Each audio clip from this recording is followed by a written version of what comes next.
wabarakatuh. Saya Zara Kamilaniani dan di video kali ini saya akan menjelaskan materi mengenai alamat IP dan subnetting. Daftar isinya di sini ada pengertian IP address, prefix dan subnetting, IP public dan IP private, proses masuknya internet, kelas IP address, kasus subnetting 1, 2, dan 3, pengertian blok subnet, IP versi 4, delivery type, concept switch, dan router. Pengertian IP address. IP address atau yang biasa disingkat dengan singkatan Internet Protocol Address adalah alamat unik yang dimiliki setiap perangkat dalam jaringan agar perangkat tersebut bisa dikenali dan saling berkomunikasi melalui jaringan atau internet.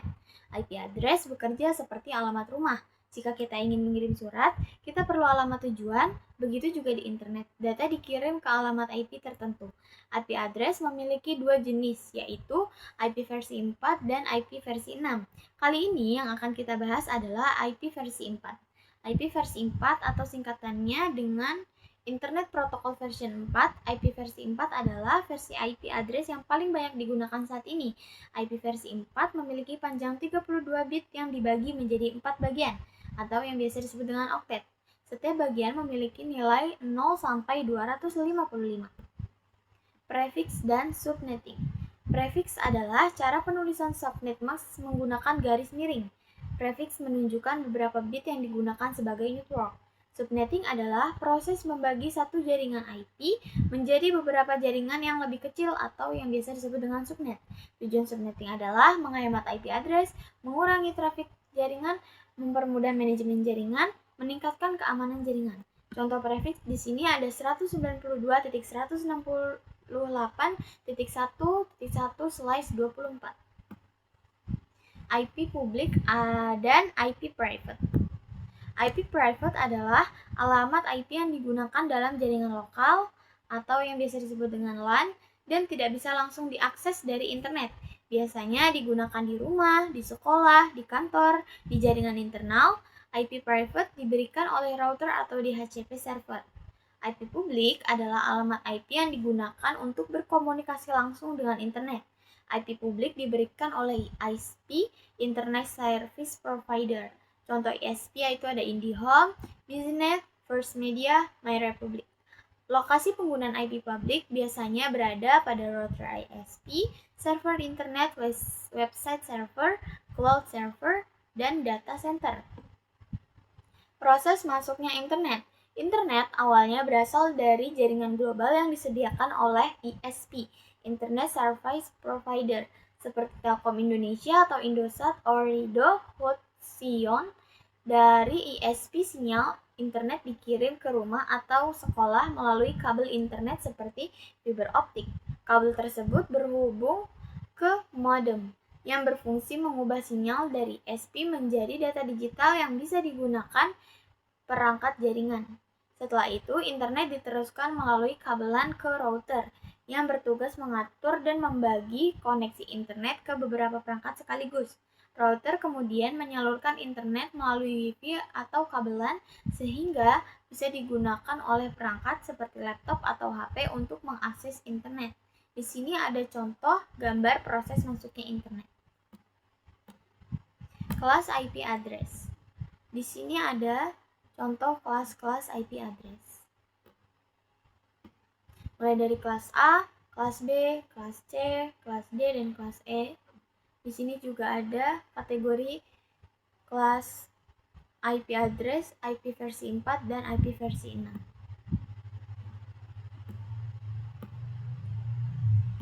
Kasus subnetting pertama. Ini adalah contoh-contoh kasusnya.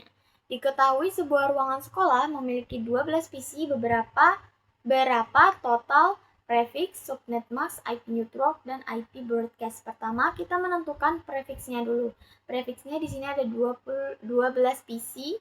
Di sini kita akan mencari dua pangkat berapa yang menghasilkan di atas 12 tetapi tidak di bawah 12, yaitu ada dua pangkat 4 yang menghasilkan 16. 32 dikurang 4. 4-nya ini adalah hasil dari 2 pangkat 4. 32 ini itu adalah rumus dari prefixnya tersendiri yang hasilnya menjadi 28. Total IP-nya yaitu 2, 32, ini adalah rumus prefiks dikurang 28 yang sudah kita kurangkan tadi menghasilkan 2 pangkat 4 dengan hasil 16. Subnet max-nya adalah 256. Ini adalah rumus subnet max.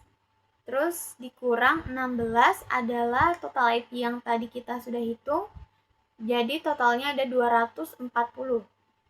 Di sini subnet max-nya hasilnya ada 255.255.255.240. Ini adalah hasil dari subnet max.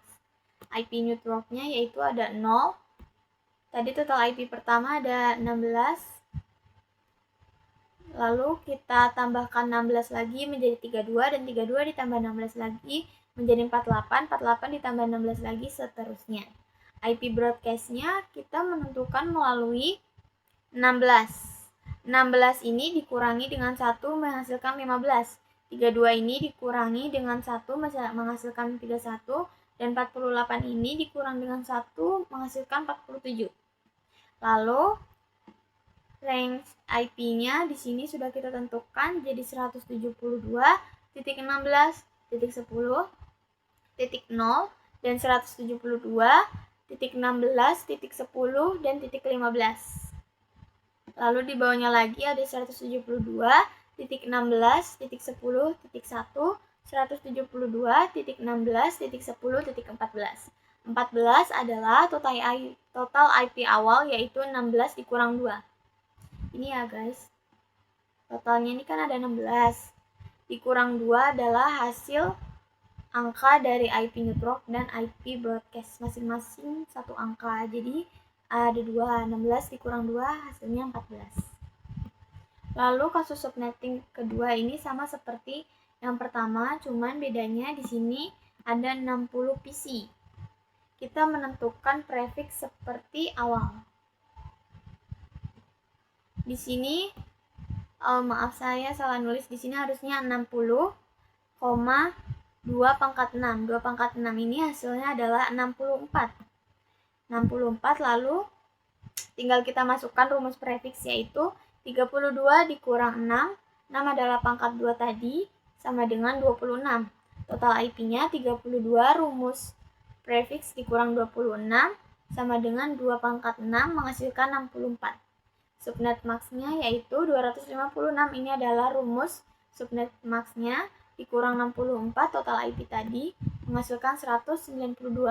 Jadi hasil subnet max-nya ada 255.255.255.192. IP network-nya yang tadi sudah kita tentukan total IP-nya ada 64. Selalu diawali dengan 0.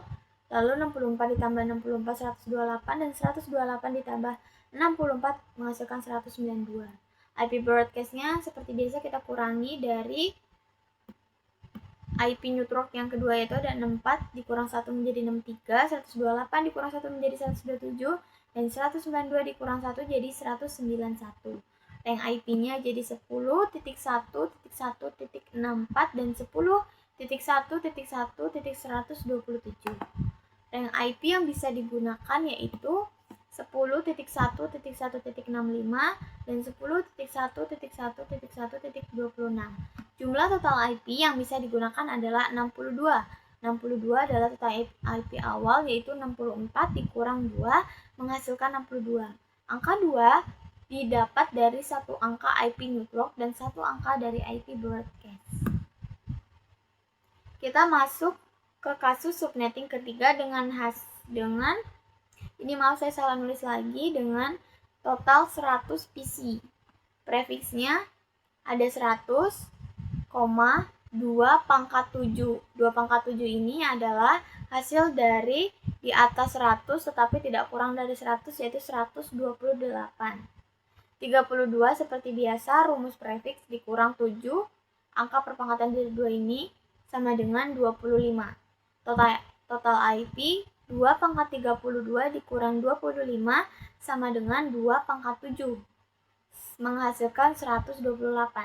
Subnet max-nya yaitu 256, kita masukkan rumus dikurang dengan total IP 128 yang menghasilkan 128 juga. Jadi subnet max-nya di sini sudah ditentukan menjadi 255.255.255 dan .128. IP networknya seperti biasa, ini total IP pertama yaitu 128 dan 256, seterusnya IP broadcast kita kurangi dari 128 dikurang 1 menjadi 127, 256 dikurang 1 255. Dan IP-nya di sini sudah ditentukan menjadi 192.168.1.1 sampai 192.168.1.126. Di sini ada total IP network yaitu 192.168.1.0, 192.168.1.127 untuk IP broadcast. Kita ke materi selanjutnya yaitu pengertian blok subnet. Blok subnet adalah jumlah loncatan increment alamat IP pada suatu subnet yang digunakan untuk menentukan awal dari setiap jaringan baru. Blok ini dihitung dari nilai subnet max. Jadi, blok subnet menunjukkan beberapa interval alamat IP yang digunakan sebelum berpindah ke subnet berikutnya. Contohnya, jika suatu jaringan memiliki subnet max yang menghasilkan blok subnet 16, maka jaringan akan muncul pada angka kelipatan 16, seperti 0.16,32, 0.48, 0.64, 0.80, 0.96, dan 0.112, dan seterusnya. Setiap angka tersebut adalah awal network address dari subnet baru. Cara kerja blok subnet berkaitan langsung dengan subnet max dan IP address. Ketika sebuah jaringan dibagi menjadi beberapa subnet, sebagian bit pada bagian host diubah menjadi bit network tambahan. Perubahan ini menghasilkan subnet max baru. Dari subnet max tersebut kita dapat menghitung blok subnet. Di sini ada unicast. Unicast adalah metode pengiriman data dari suatu pengirim ke satu penerima tertentu dalam jaringan.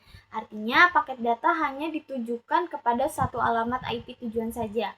Pada metode ini, setiap perangkat memiliki alamat IP unik, sehingga router dan perangkat jaringan dapat mengetahui tujuan pasti dari paket tersebut. Ketika paket dikirim, router akan membaca alamat IP tujuan pada header paket IP versi 4 lalu meneruskannya melalui jaringan sampai mencapai perangkat yang memiliki alamat IP tersebut. Contoh penggunaan unicast sangat umum dalam aktivitas internet seperti membuka website, mengirim email, mengakses server, login ke aplikasi online. Sebagai contoh, perangkat A dengan IP 192.168.1.10 mengirim data ke perangkat B dengan IP 192.168.1.20. Paket hanya dikirim ke perangkat B dan tidak bisa diterima oleh perangkat lain di jaringan. Karakteristik unicast yaitu komunikasi one-to-one paling sering digunakan di internet, membutuhkan alamat IP tujuan yang spesifik, efisien untuk komunikasi antar dua perangkat. Lalu jenis selanjutnya ada broadcast. Broadcast adalah metode pengiriman data dari satu perangkat ke semua perangkat dalam satu jaringan. Dalam metode ini, paket dikirim menggunakan alamat broadcast, sehingga semua perangkat yang berada di jaringan tersebut akan menerima paket tersebut. Alamat broadcast biasanya merupakan alamat IP terakhir dalam suatu subnet. Misalnya pada jaringan 192.168.1.0/24, alamat broadcastnya adalah 192.168.1.255. Ketika sebuah perangkat mengirim paket ke alamat broadcast, maka semua perangkat dalam jaringan tersebut akan menerima paket. Setiap perangkat akan memeriksa isi paket. Jika paket tidak ditujukan untuknya, perangkat akan mengabaikannya. Broadcast sering digunakan dalam beberapa protokol jaringan, seperti ARP, Address Resolution Protocol, untuk mencari alamat MAC, DHCP untuk mencari server DHCP. Beberapa proses discovery perangkat di jaringan karakteristik broadcast ada komunikasi one-to-all, hanya berlaku dalam satu jaringan lokal atau LAN, tidak melewati router, dapat meningkatkan trafik jaringan jika terlalu sering digunakan. Selanjutnya ada jenis multicast. Multicast adalah metode pengiriman data dari satu pengirim ke sekelompok perangkat tertentu dalam jaringan. Artinya, paket hanya dikirim kepada perangkat yang bergabung dalam grup multicast. Dalam multicast, perangkat yang ingin menerima data harus mendaftar atau join ke multicast group. Router kemudian akan mengirim paket hanya ke perangkat yang tergabung dalam grup tersebut. Alamat multicast IP versi 4 berada pada rentang 244.0.0.0 sampai 239.255.255.255. Metode multicast biasanya digunakan pada aplikasi yang membutuhkan pengiriman data ke banyak perangkat sekaligus, tetapi tidak semua perangkat, seperti streaming video, siaran IPTV, konferensi video, distribusi data ke beberapa server. Contohnya, server streaming pengirim video ke alamat multicast 224.0.0.5, maka hanya perangkat yang tergabung dalam grup tersebut yang akan menerima data video tersebut. Karakteristik multicast di sini ada komunikasi one-to-many, grup tertentu lebih efisien dibanding broadcast, hanya perangkat dalam grup yang menerima data, sering digunakan pada layanan streaming dan komunikasi real time. Lalu di sini ada konsep switch. Switch adalah perangkat jaringan yang digunakan untuk menghubungkan beberapa perangkat dalam satu jaringan lokal, atau yang biasa disebut dengan LAN, seperti komputer, printer, server, atau access point. Switch bekerja pada layer 2, data link layer, dalam model OSI, dan menggunakan alamat MAC, Media Access Control, untuk mengirim data ke perangkat tujuan. Konsep kerja switch adalah menerima data dari suatu perangkat, lalu meneruskannya hanya ke perangkat yang menjadi tujuan. Switch memiliki tabel yang disebut MAC, address table, yang berisi daftar alamat MAC dari perangkat yang terhubung pada setiap port. Ketika sebuah perangkat mengirim data, switch akan membaca alamat MAC tujuan pada frame. Jika alamat tersebut sudah ada dalam tabel MAC, switch langsung mengirim data ke port yang sesuai. Jika alamat belum diketahui, switch akan mengirim data ke semua port broadcast sampai perangkat tujuan memberikan respon. Kemudian alamat MAC tersebut akan disimpan dalam tabel switch. Dengan cara kerja ini, switch membuat komunikasi jaringan menjadi lebih efisien karena data tidak dikirim ke semua perangkat seperti pada hub. Fungsi utama switch: menghubungkan banyak perangkat dalam satu LAN, mengatur lalu lintas data antar perangkat, mengurangi collision tabrakan data dalam jaringan, membuat komunikasi jaringan lebih cepat dan efisien. Contoh penggunaan switch adalah di laboratorium komputer sekolah, di mana banyak yang dihubungkan ke satu switch agar dapat saling berkomunikasi dalam jaringan. Konsep router. Router adalah perangkat jaringan yang digunakan untuk menghubungkan dua atau lebih jaringan yang berbeda dan mengarahkan paket data dari satu jaringan ke jaringan lain. Router bekerja pada layer 3, network layer, dalam model OSI dan menggunakan alamat IP untuk menentukan tujuan pengiriman data. Konsep kerja router adalah membaca alamat IP tujuan dari paket data lalu menentukan jalur terbaik untuk mengirim paket tersebut. Router menggunakan routing table yang berisi informasi tentang jaringan-jaringan yang dapat dijangkau. Ketika sebuah paket data dikirim dari satu jaringan ke jaringan lain, router akan membaca alamat IP tujuan, mencocokkan alamat tersebut dengan routing table, menentukan jalur terbaik, meneruskan paket ke jaringan tujuan. Router sering digunakan untuk menghubungkan jaringan lokal internet. Misalnya, router di rumah atau sekolah menghubungkan jaringan LAN dengan jaringan ISP, Internet Service Provider, sehingga perangkat dapat mengakses internet. Fungsi utama router di sini ada menghubungkan beberapa jaringan yang berbeda, mengarahkan paket data ke jaringan tujuan, mengatur lalu lintas jaringan antar network, menghubungkan jaringan lokal dengan internet. Sekian materi yang sudah saya sampaikan, kurang lebihnya mohon maaf. Terima kasih.